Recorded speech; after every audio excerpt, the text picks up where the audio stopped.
Өзгелер салған сүрлеуге түсіп, бөтеніздің шаңын жұту Сарыағаш жастарының таңдауы емес. Келген іс-шарада аудан жастары белсенділігімен танылып, мықтылығымен қуантады. Елбасы жариялаған жастықтың оты жалындаған жылда Қапланбек ауылының жастары жаңа серпінмен көзге түсті.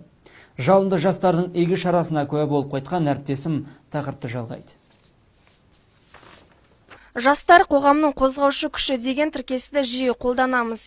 Қоғамның ілгері жылжуына жастар себепші екенін ұғынсақ, оларға үнемі қолдау танытқан абзалырақ. 2019 елбасы бастамасымен жалынды жастар жылы деп бекітілгені баршаға мәлім. Сондықтан бұл жыл кейде адамдар жауыр болатын науқандық шаралармен емес, тепсе темір үзетін жастардың әлеуетін көтеретін жыл болып жалғасын табуы керек те шығар. Қапланбек ауылдық округінің әкімдігі жастар жылындағы жұмыстарды үйлестіре отырып, игі шаралар өткізуде барын салуға бекініпті.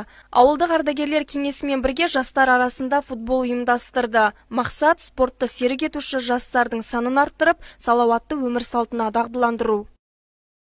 Бүгінгі Қапланбек ауылдық округінде ардагерлер кеңесінің және де ауылдық округ әкім аппаратының ұйымдастыруымен биылғы жыл жастар жылына орай футболдың кіші футбол түрінен үлкен сайыс өтіп жатыр.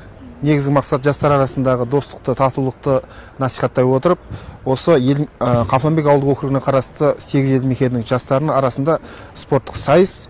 Бұл негізгі мақсат салауатты өмір салтын насихаттай отырып, жастарды спортқа, жалпы арадағы спорт арқылы достыққа, татулыққа шақыру болып табылады. Биылғы жылда біздің елбасымыз Назарбаев Нұрсұлтан Әбішұлы жастар жылы деп белгілеп беруіне байланысты біз жастардың арасында футбол ұйымдастырдық. Жалпы біздің ауылдық Қапланбек ауылдық округі 8 елді мекеннен құралған бүгінгі сайыста негізгі мақсатымыз ауылдық округ мына жастарды спортқа баулу. Жаңағы спортқа баулсақ біз өзі келешегіміз жастардың қолында. Сонымен қатар мынау Қапланбек ауылдық округі өзі көп ұлтта 24 ұлт өкілдері тұрады.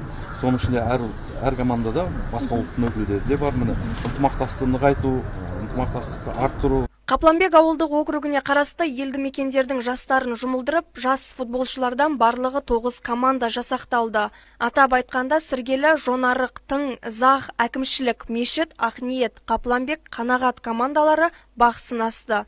Барлық команда жанкешті ойынның үлгісін көрсетті. Десекте кіл мықтылар арасынан финалға 4 команда жолдама алды. Соның ішінде Әкімшілік командасы 3-ші орынмен алға суырылып шықты. 2-ші орынды Қанағат командасы еленсе, 1-ші орынды Жонарық командасы қанжығасына байлады.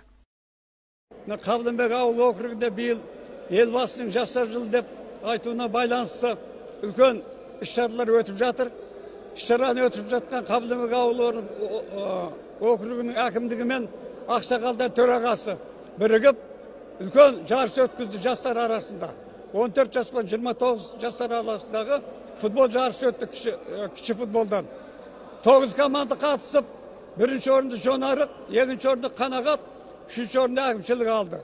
Бүгін Қапланбек ауыл әкімшілігінің ұйымдастыруымен өте үлкен іс-шара өтті. Жеке кәсіпкер Дастанаға үлкен алғысымызды айтамыз. Бүгін жастар жылына байланысты ең алғаш іс-шара бұл. Біз Жонарық командасы атынан қатыстық. Бүгін 1-ші орынды иеленіп отырмыз әйтеуір. Хакім Абайдың тілімен айтқанда, жастықтың оты жалындаған, талаптың аты арындаған Қапланбек ауылының жастарын қолдау осылайша көпке үлгі болар шарадан бастау алды. Бұл жастар жылындағы жаңа серпіннің көрінісі болмақ. Майра Нұрмахан, Нұрсұлтан Исаев, Айдос Дәулет, Сәт телеарнасының жаңалықтар қызметі.